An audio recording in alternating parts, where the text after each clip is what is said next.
Apakah kehidupan pers di Indonesia pernah berada pada titik nadir? Apakah saat ini pers di Indonesia sudah benar-benar bebas? Saya Muhammad Najib Asfa. Dan saya Muhammad Alfian Nur Hasan. Kami akan berjalan ke belakang untuk melihat bagaimana kondisi pers ketika Indonesia masih muda. Pada masa Orde Baru, media pers menemukan jalan terjalnya. Kehidupan pers begitu memprihatinkan sehingga terlihat hanya sebagai boneka penguasa. Awal terbentuknya Orde Baru, pemerintah memberikan angin kebebasan kepada pers. Namun, tidak ada kebebasan berpendapat yang dijanjikan pemerintah pada awal-awal kekuasaan Orde Baru tersebut. Kebebasan pers diawasi ketat oleh pemerintah di bawah naungan Departemen Penerangan kala itu. Hal ini dilakukan untuk mengantisipasikan hal-hal buruk di dalam pemerintahan Orde Baru sampai di telinga masyarakat. Orde Baru memandang bahwa dengan stabilitas politik, maka percepatan pertumbuhan ekonomi akan dicapai. Untuk itu, setiap aspek kehidupan sosial politik harus dikendalikan oleh pemerintah. Pembangkangan terhadap kebijakan ini akan dihukum dengan cara yang represif. Akibatnya, kebebasan pers pun direduksi dengan praktek pengendalian dan pembungkaman.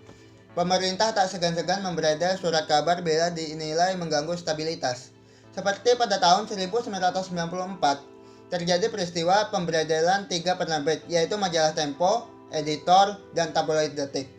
Di bawah kondisi politik yang otoriter, tarik-menarik antara kepentingan pemerintah dan masyarakat secara umum selalu saja dimenangkan oleh pemerintah. Akibatnya, pers tidak lagi bebas dalam menyuarakan kepentingan publik, tapi ia harus tunduk dan patuh terhadap aturan-aturan yang ditetapkan oleh pemerintah.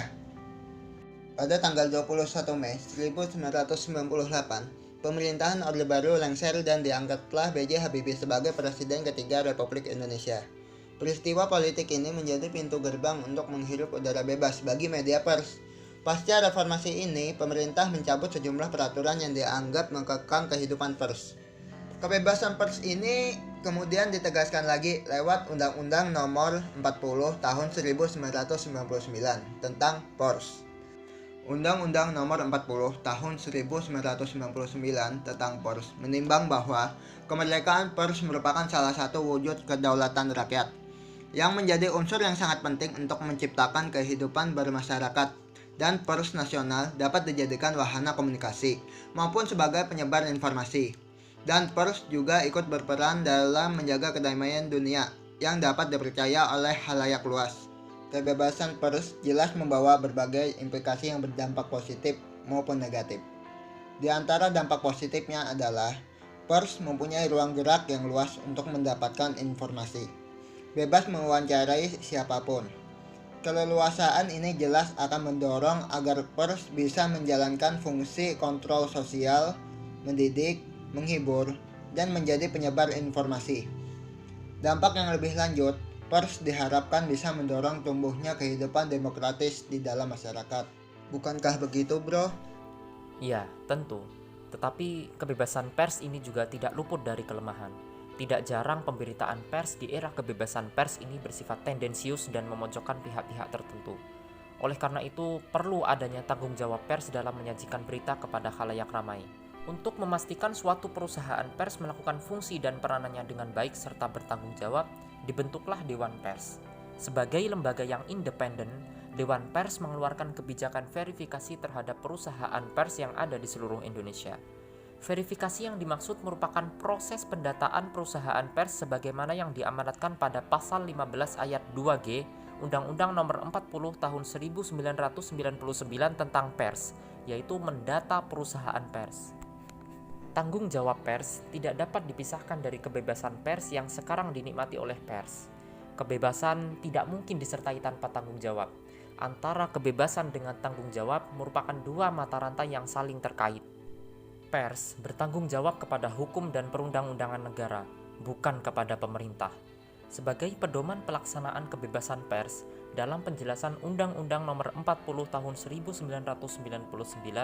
Pasal 4 Ayat 1 ditegaskan bahwa kemerdekaan pers adalah kemerdekaan yang disertai kesadaran pentingnya penegakan supremasi hukum yang dilaksanakan oleh pengadilan dan tanggung jawab profesi yang dijabarkan dalam Kode Etik Jurnalistik sesuai dengan hati nurani insan pers. Namun, dengan regulasi dan lembaga yang mendukung terwujudnya kebebasan pers, apakah kehidupan pers di Indonesia nihil dari ancaman? Faktanya, masih terdapat beberapa pasal yang berpotensi memicu tarik ulur kepentingan. Ancaman pasal karet dalam peraturan perundang-undangan seperti UU ITE berkali-kali menyasar jurnalis dan pekerja pers dengan jeratan kasus penghinaan maupun pencemaran nama baik serta ujaran kebencian. Selain UU ITE, belum lama ini hadir sebuah RUU Cipta Kerja yang di dalamnya terdapat pasal yang dapat mengancam kebebasan pers. Pada klaster pers, RUU Cipta Kerja menambah besaran hukuman pidana denda kepada perusahaan pers yang dianggap melanggar ketentuan pasal 5 dan 13 Undang-Undang Nomor 40 Tahun 1999 tentang pers. Kenaikan besaran sanksi pidana denda tersebut dikhawatirkan menjadi potensi modus baru pembungkaman dan intimidasi kepada pihak media serta pekerja pers dalam melaksanakan kegiatan pers. Bagaimanapun kegiatan pers tidak semestinya dikekang. Pers harus mempunyai pagar regulasi yang dapat melindungi dari ancaman kebebasan pers. Ketika suatu kebebasan pers sudah terwujud secara sepenuhnya, perusahaan dan pekerja pers harus memegang asas tanggung jawab. Seperti yang sudah saya sebutkan di awal bahwa kebebasan tidak mungkin disertai tanpa tanggung jawab. Antara kebebasan dengan tanggung jawab merupakan dua mata rantai yang saling terkait.